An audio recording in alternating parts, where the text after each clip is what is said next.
Thank you for watching Scary Animal Attacks. Today's episode takes us to the bustling streets of San Francisco. A temperate town of affluence and beauty, San Francisco is a melting pot of cultures and lifestyles. Two very different lifestyles clashed on the day in question in an apartment building far from the typical settings of videos featured on this channel.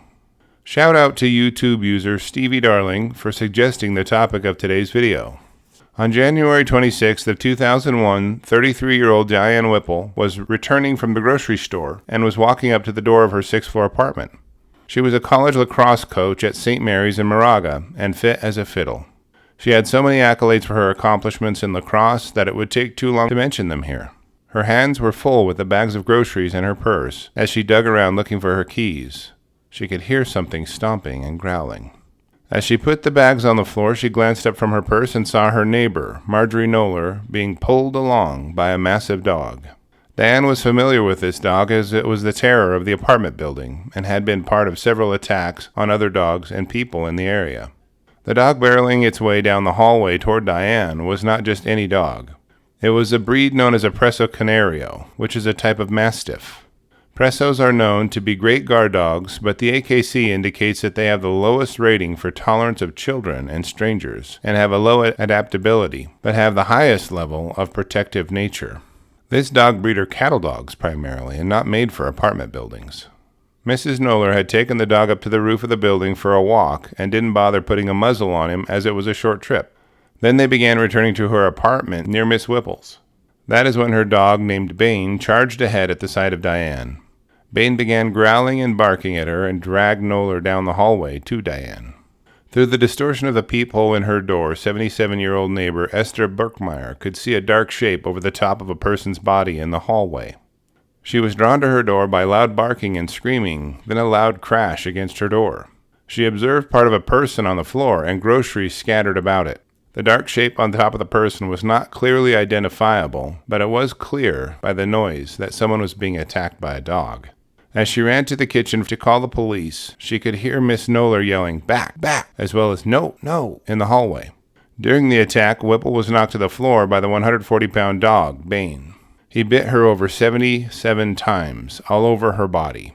The only parts of her body that were not bitten were her scalp and the soles of her feet. Bane bit down on her face, but focused most of his aggression on her neck, lacerating it as he crushed her trachea and perforated her larynx. While Bane was attacking Diane, the other Presso Canario owned by Miss Knoller joined the attack. While Bane continued to bite Diane, Hera tore at her clothing. As the dogs attacked Diane, Miss Knoller tried to put her body between the dogs and Miss Whipple, but the dogs were too incensed and focused. The attack lasted 10 minutes, and by the time it was over, Diane's blood covered both walls in the hallway and drenched the floor. Animal control officers and police arrived at the scene. The animal control officers had a great degree of difficulty getting Bane and Hera under control, but eventually subdued the enraged dogs and took them into custody.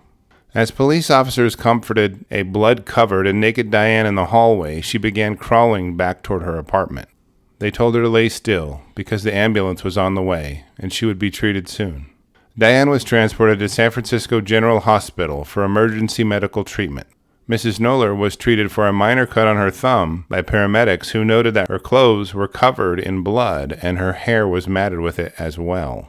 Diane Whipple died from trauma and blood loss from the dog attack a few hours later. The facts are now established, but if you are like me, you may wonder what led up to all of this. Bane and Hera initially belonged to a high-ranking member of the Aryan Brotherhood, Paul Cornfed Schneider. Cornfed was formally adopted as a 38-year-old incarcerated prisoner serving a life sentence at Pelican Bay by a married couple, 46-year-old Marjorie Knoller and her 60-year-old husband, Robert Knoll. The pair had become acquainted with Cornfed as they were offering legal services to prisoners. It turned out Cornfed and a few of his fellow gang members were trying to raise aggressive guard dogs to sell to operators of drug labs from inside the prison. In March of 2001, a grand jury indicted Knoller and Knoll. Both were indicted for manslaughter and felonious keeping of a mischievous dog. Knoller received an additional charge of second-degree murder. After a prolonged legal appeals process, Knoller's second-degree murder conviction was upheld, and she remains in prison today.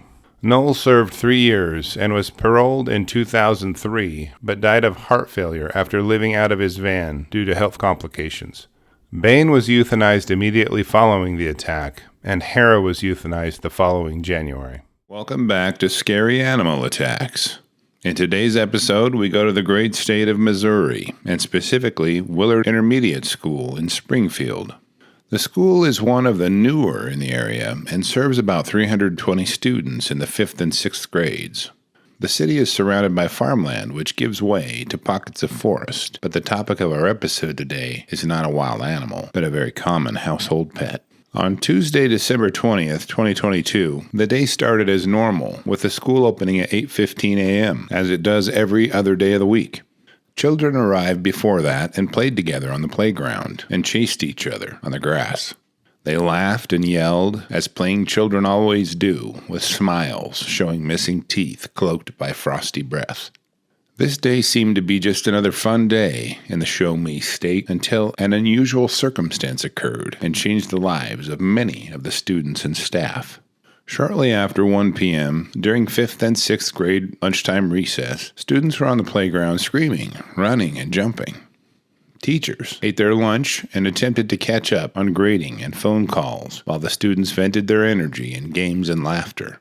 I know when I was a child, the bell always seemed to ring just before we had fully formulated our plan for the recess, but this day it wasn't the bell that interrupted the frivolity.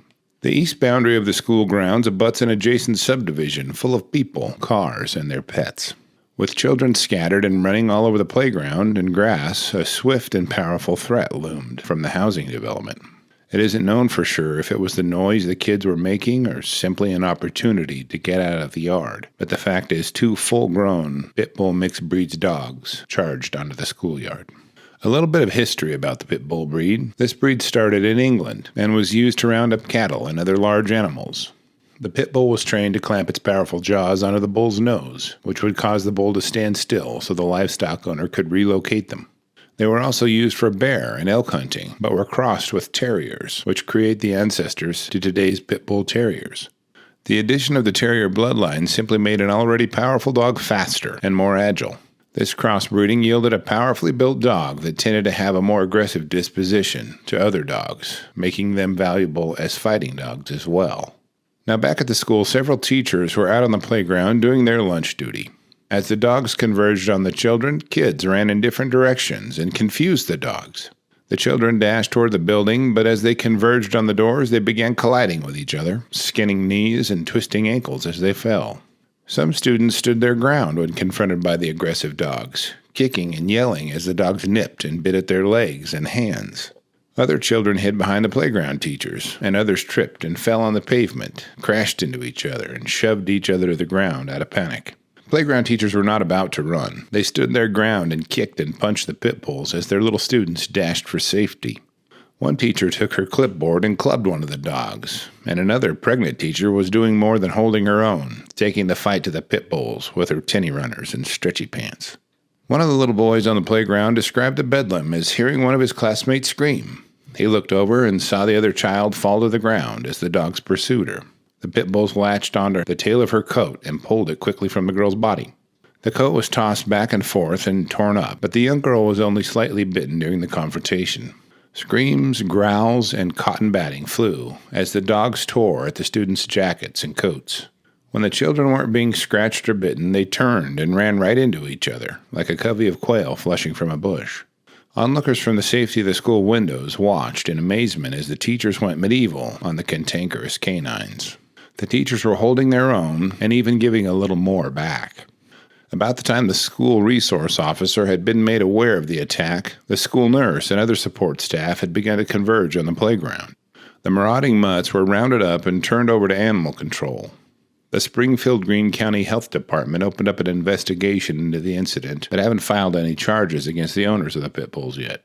Initial testing for rabies was performed on each of the dogs, and results were negative for the disease. The owners of the dogs voluntarily agreed to have both dogs euthanized. One of the dogs was not vaccinated, and no records could be located regarding the vaccinations of the other dog. The attack toll tallied with 3 teachers having been bitten or scratched as they defended the children. The injured students numbered 18, with injuries ranging from skinned knees and twisted ankles to dog bites and scratches. The mental scars many of the children suffered will likely last the better part of their lives. The school counselors made themselves available to talk to students and teachers alike to deal with the trauma. Just like many municipalities, Springfield requires that dog owners residing within the city limits register their dogs and have them licensed. The CDC of the United States indicates that 4.5 million people are bitten each year by dogs. Right around 800,000 of these bite victims require emergency medical treatment, but fatalities are extremely low. Welcome back to Scary Animal Attacks. Today's episode takes us to the gritty, middle American town of Ardmore, Oklahoma, just about 90 miles south of Oklahoma City. Ardmore is a small town in which 2 of the 3 top employers are dollar stores. Approximately 12.5% of the labor force are underemployed, meaning they do not have a job that utilizes their full skill set or abilities. There are some large oil companies in the area, as well as agricultural employment opportunities, but most residents of Ardmore are in the poor range of income. It is this economic background that our episode today is set.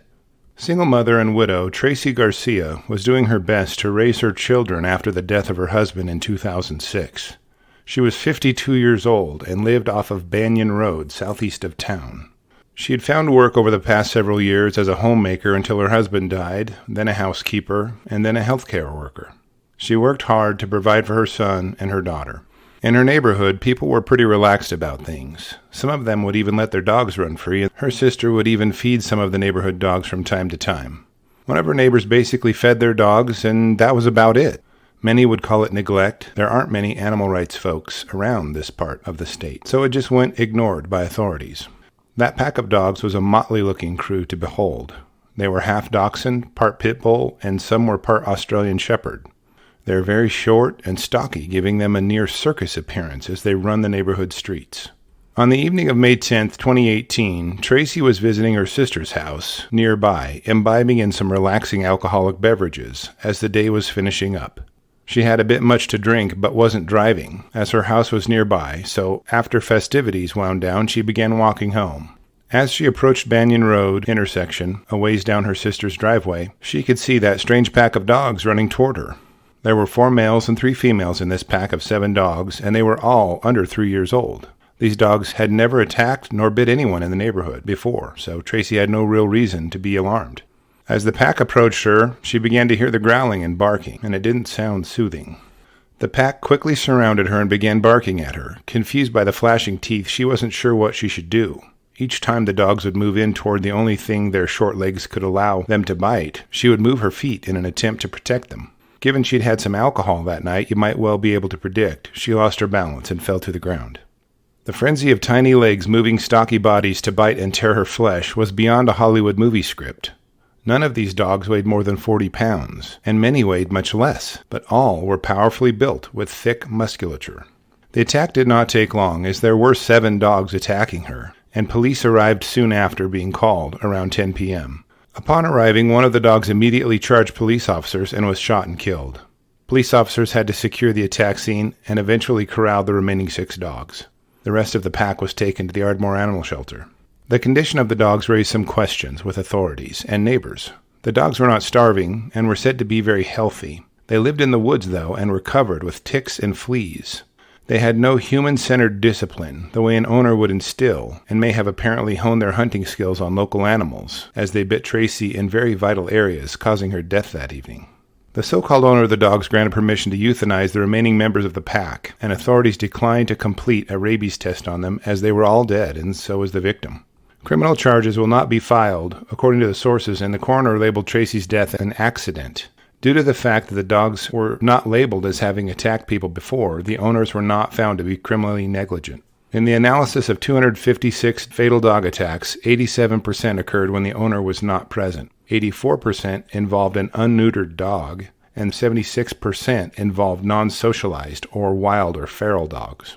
To avoid being attacked by an aggressive dog, it is advisable to command a strong voice, fight back, focus strikes on the nose, throat, and back of the head of the dog. Keep the dog's teeth away from you as much as possible, and yell for help while protecting your neck and face. Also, using your size to pin the dog to the ground or put something between you and the dog may help stop an attack. Thank you for watching this episode of Scary Animal Attacks. And if you have an idea for an episode, please post it in the comments below and I will research it and shout you out in the resulting video. Also, tell me what you think should be done with packs of wild dogs who have become feral. Should they be euthanized? Should they be neutered and left on the land? Or let them be, as they may help keep vermin down. Have a great day, and be careful out there, because you don't want to end up on an episode of Scary Animal Attacks.